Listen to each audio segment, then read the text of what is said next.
Have you ever wondered where you see yourself in the mirror? Or putting a metal straw in a glass of water and noticing it is slightly bended. Or seeing things from the inside of a car?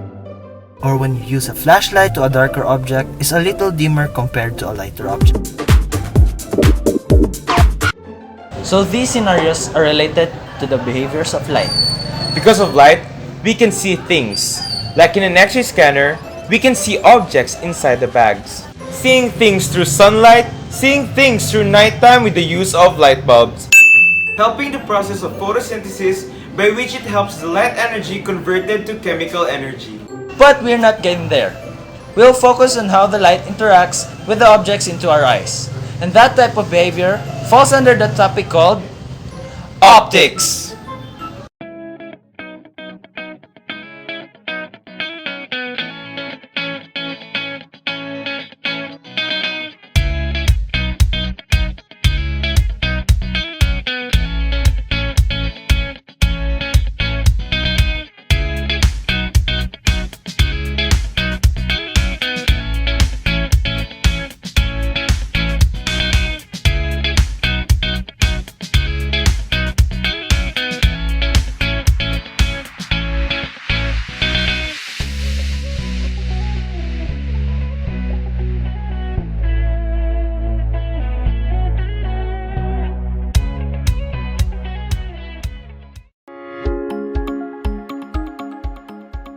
Optics is a branch of physics that studies the behaviors and properties of light.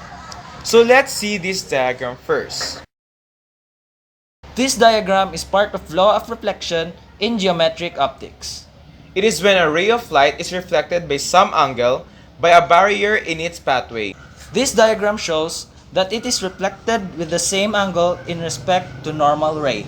So the angle of incidence is always equal to the angle of reflection.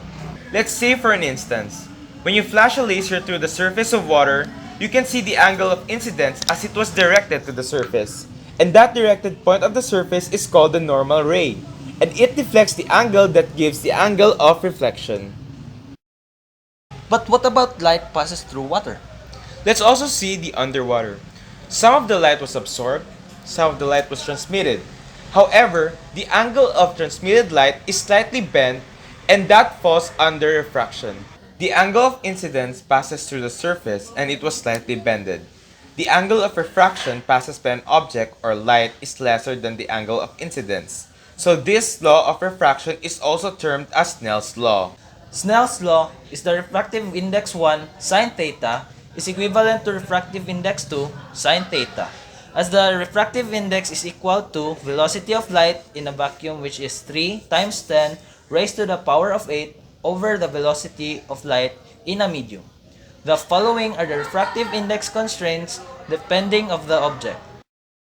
Wow, that was really fascinating to learn. Yes, I agree. Now, we have a question for you. Have you ever asked yourself how image will be projected through lenses and mirrors? Well, let's find out. As they said before, that there are a lot of things about optics and behaviors of light. So now, let us use our glasses to extrapolate ideas thoroughly.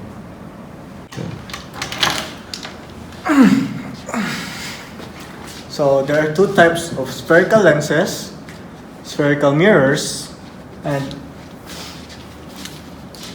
plane mirrors. Now, if you'll excuse me, I'm gonna go to the John.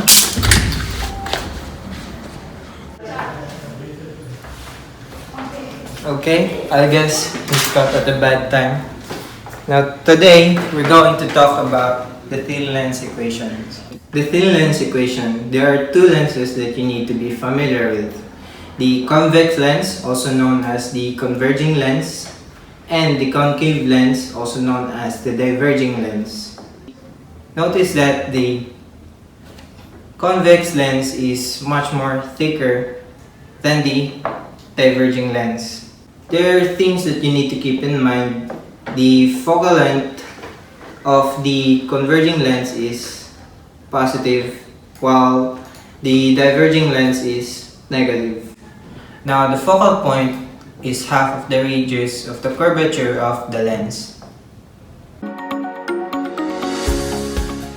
Let's take a look how the light behaves with a magnifying glass.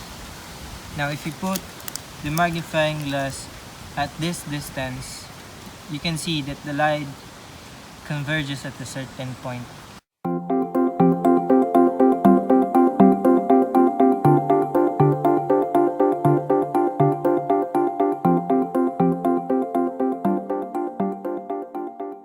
Now if I put it more farther, the light spreads. Now let's take a look of some concepts of the thin lens equation. Now there are notations that you need to be familiar with. The first one is the HO. The HO is the height of the object, and the DO is the distance from the object to the pole, which is the center of the lens. And the F is the distance from the focal point to the pole. And the next one is the HI, which is the height of the object. And the DI, the next one is the DI, which is the distance from the pole to the image. If the DI is negative, then you have a virtual image. Then if your DI is positive, then you have a real image. And if the HI is facing downward, then the image is inverted. If it's facing upward, then the image is erect. To solve for the thin lens equations problems, now there are two equations that you need to know. The first equation is the 1 over f, which is equals to the 1 over di plus 1 over do. And the second equation is the magnification. The magnification is the ratio between the height of the image over the height of the object, which is also equals to negative di over do. Now first is you are asked to find for the di, the hi, and the magnification. So to solve the problem, let's use the first equation. Now let's substitute the given. 1 over 6 is equals to 1 over 8 plus 1 over di. Let's multiply them by the denominator. So as you can see, the 6 will cancel and the 8 will cancel. Now you're left with 8 di is equals to 6 di plus 48 di. Now to get the di, let's subtract both sides by 6 di. Now you're left with 2 di is equals to 48 di. Now your di is 24. Now since your di is positive, you have a real image and it appears on the right side. Now let's solve for the magnification. Let's use the negative di over do. So let's substitute. Negative 24 over 8 is equals to negative 3. So what this means is your image is 3 times larger than the object. So that means your HI is negative 6. Since you have your magnification is negative 3, your image is inverted. Now let's use the ray diagram. Now your F is 6 centimeters, your HO is 2 centimeters, your DO is 8 centimeters. Now since your DI is positive, it is located at right side. Now your HI is 6 centimeters, it is 3 times larger than the HO. So your DI is 24 centimeters. Now the first line that you need to draw is, it should be from the HO to the pole, and it should be parallel to the principal axis. When it hits the pole, it will pass the focal point on the right side. And the next line should pass to the focal point on the left side and hit the pole and go directly to the point of HI. Now since the line intersects at this point, your image is located right here. Now the next problem for the concave lens. Now again, you are asked to find the DI, the HI, and the magnification. So let's substitute. 1 over negative 4 equals 1 over 12 plus 1 over di. Multiply both sides by 12. Now you're left with negative 3 di plus 12. Now let's divide both sides by 4, negative 4. Now your di is negative 3. Now since your di is negative, you have a virtual image and it is located on the left side. Now let's find the magnification. So magnification is equals to negative times negative 3 over 12. So 3 over 12 is 1/4. Now your HI is divided into 4, so it is smaller than your height of the object. Now your HI is 0.5. Now to prove this, let's use the HI over HO. Now let's substitute. Now let's cross multiply, and now you're left with HI 1/2. So your HO is 2 centimeters. Your focal point is -4 centimeters. Now the first line that you need to draw is the same, parallel to the principal axis. Now when it hits the pole, bends upward, slightly upward. And the second line, it should pass through the middle of the pole and the principal axis. Now to locate the image, since your DI is negative, so your image should be on this left side. Now let's draw a line here, so your image should be right at this point where the two lines intersect. So your HI is 0.5.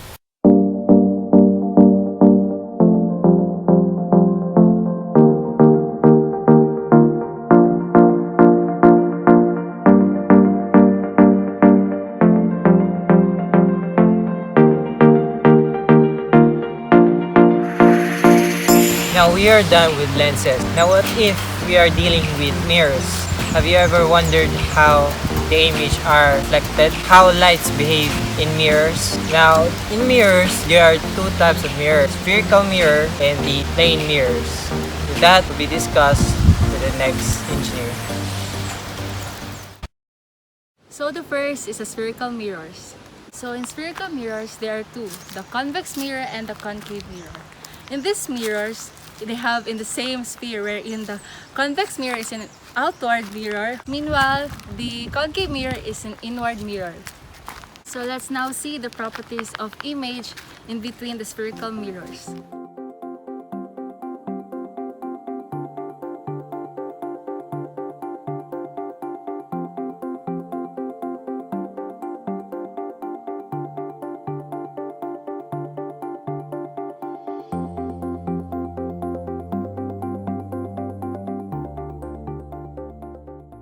The lens have its equation, mirrors do.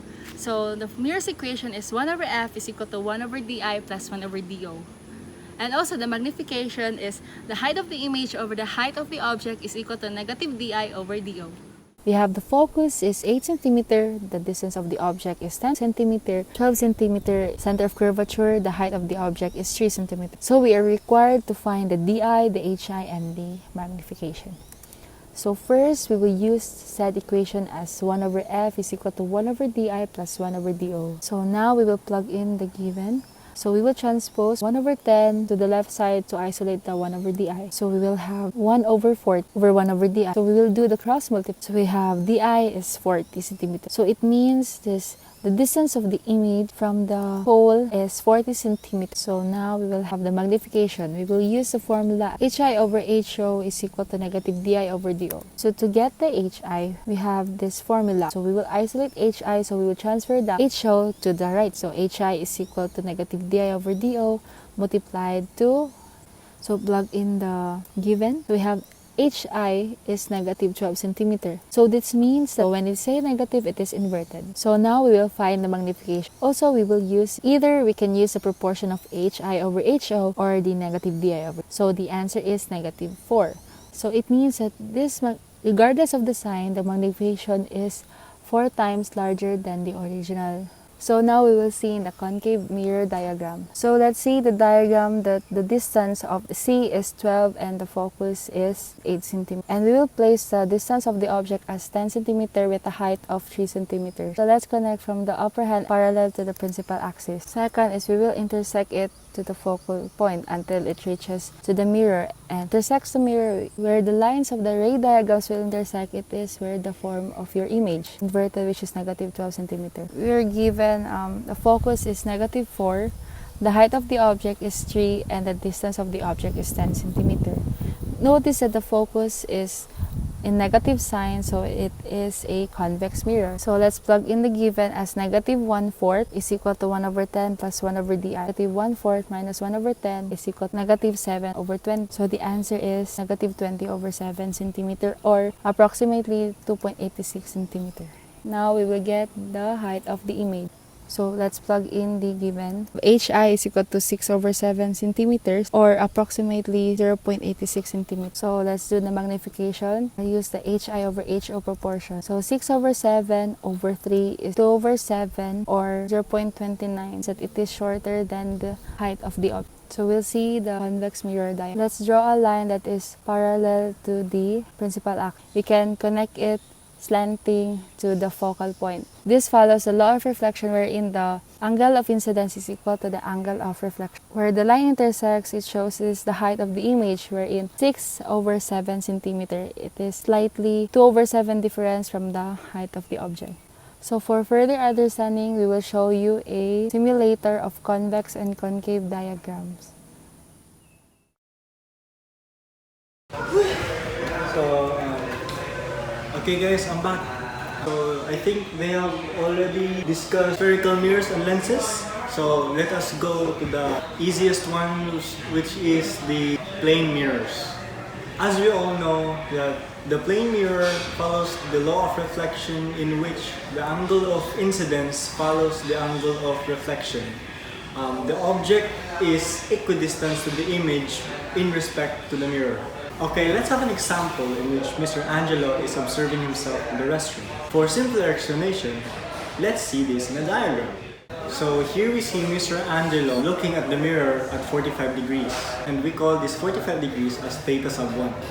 And let's also say theta sub 2 and theta sub 3 is equal to each other.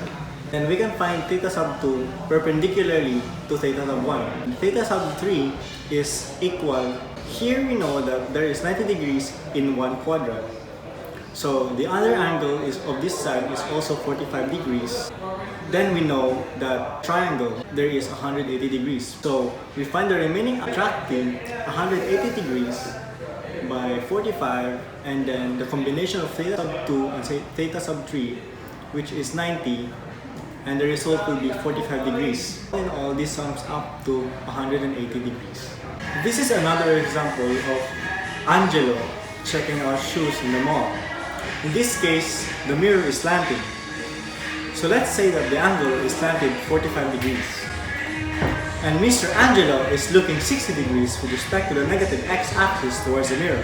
And we also know that since the mirror is slanting 45 degrees, there is also a 45 degrees balance. So find theta 2, we subtract 45 degrees off of theta 1. So that is 15 degrees. So we graph 15 degrees perpendicular to theta 1. And theta 3 is equal to theta 2. And just like before, find the angle by subtracting 180 degrees by our interior angles. And then the result is 120 degrees, which is our last interior angle. That is all. Thank you. The thin lens equation.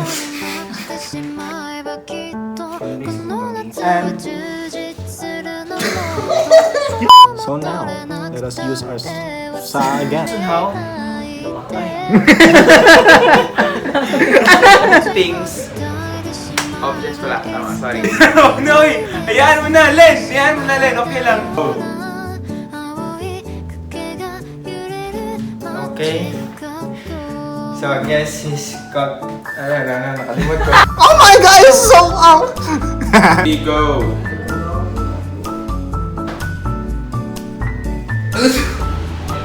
Snell's law.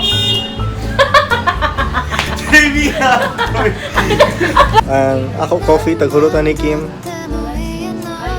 We spent so much money. Okay guys, good morning.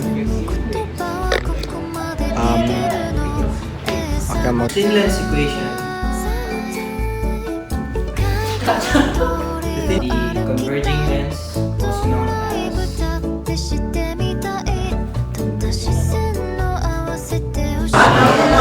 Ina, Pech, I miss you. Okay.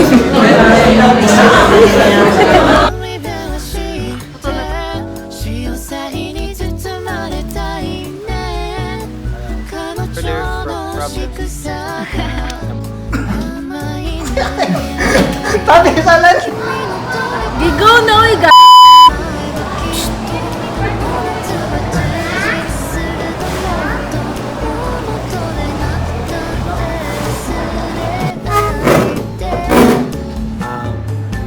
tapos na among vlog sa ako part. And sa 2.5 hours, we just like gave up and then answered. Yes. And then, as you can see, we are not doing physics at all. Like, someone is answering.